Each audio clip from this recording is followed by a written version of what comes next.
સમાચારો વિગતવાર જોઈશું। વાત કરીશું અનરાધાર વરસાદ વિશે। રાજ્યમાં સાર્વત્રિક વરસાદ છે।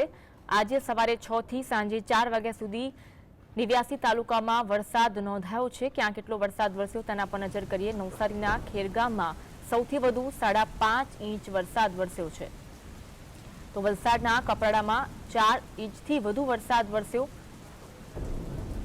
ક્યાં કેટલો વરસાદ વરસ્યો, જ્યાં નવસારીના ચીખલીમાં 4 ઇંચ વરસાદ વરસ્યો છે। સાર્વત્રિક વરસાદી માહોલ છે। આગામી 7 દિવસ હજુ પણ વરસાદ રહે તેવી આગાહી હવામાન વિભાગે કરી છે। સવારે 6 વાગ્યાથી લઈને 4 વાગ્યા સુધીના આંકડાઓ, જેમાં 89 તાલુકામાં વરસાદ નોંધાયો છે।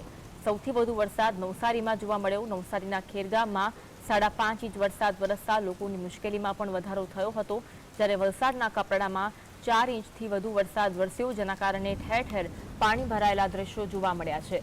નવસારીના ચીખલીમાં 4 ઇંચ વરસાદ નોંધાયો છે। નવસારીમાં સૌથી વધુ વરસાદ વરસ્યો છે।